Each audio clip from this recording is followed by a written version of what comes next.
Have you ever been scrolling on the internet and then you come across a video, maybe of someone doing an art or someone dancing, and then when you go to the comment sections of those videos, and then there is a person who comments and says that another creator did it better, or another creator painted an art much better than the person who did it now, or than the person video that is playing in front of them. This is the biggest problem that we face in our society today.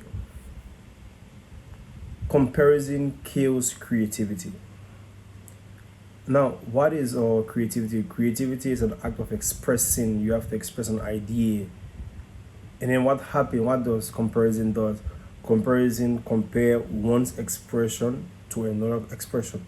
Now, everyone is creative in their own way. Everyone is creative as how they can be.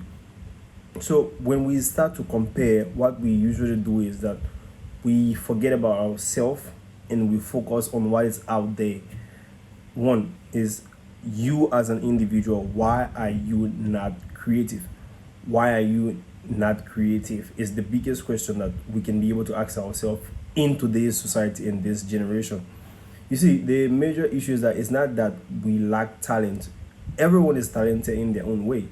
But for the fear of comparison, or the fear of someone comparing you to another person, or you comparing yourself to another person, have created a blockade in your heart that, you know what, I'm going to stop and I'll just observe.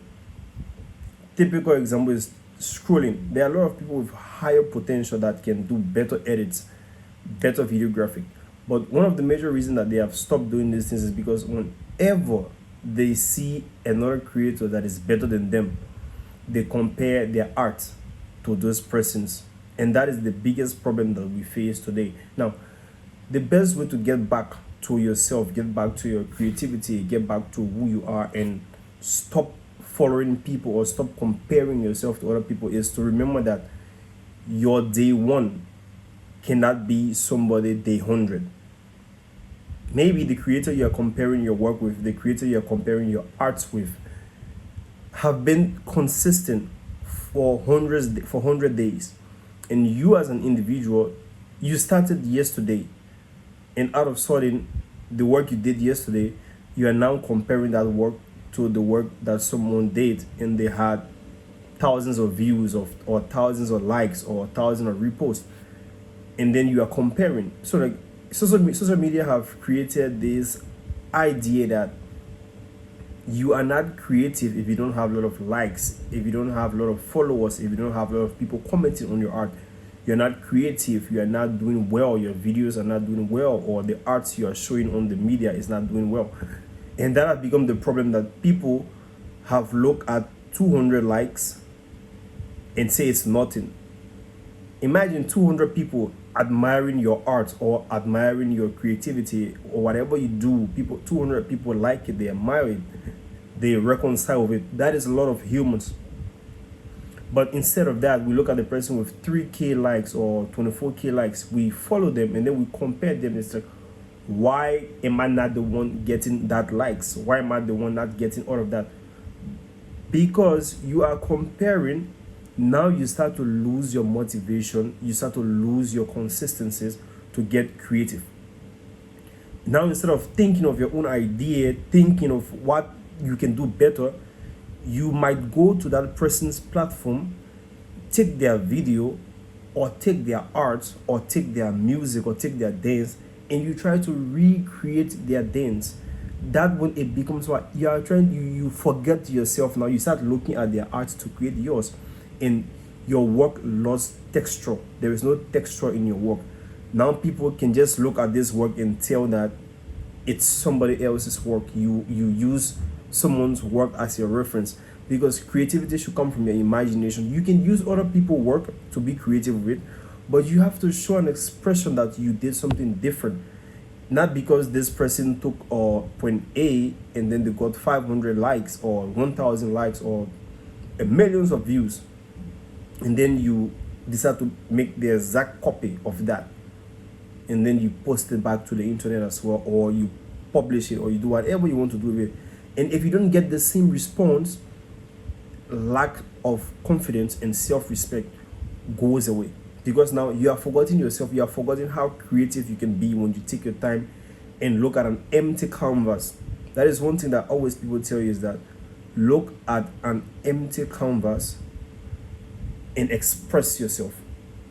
Because looking at an empty canvas give your brain this blank space to be able to push itself to think beyond imagination. But if you have something that is a reference, let's say you want to create an art and you have this reference video that is there of somebody doing it, that is a learning process. But if you can look at this person video and then you have the idea of their video, and then you go back to your laptop or your canvas or your computer, you start to create and you try to reimagine yours being better than theirs. It makes you more creative because it gives you your own space.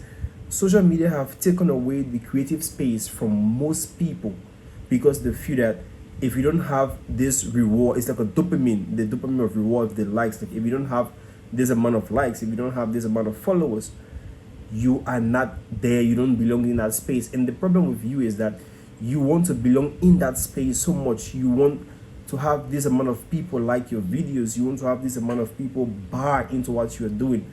So because of that, you stop worrying about your creativity, you stop worrying about your impact on what you can do as a human. You start worrying about what the other people will say about what you're doing. That is the worst thing you can do to yourself. The best advice you can do is that create, don't compete. Because if you compete, you start to kill your potential.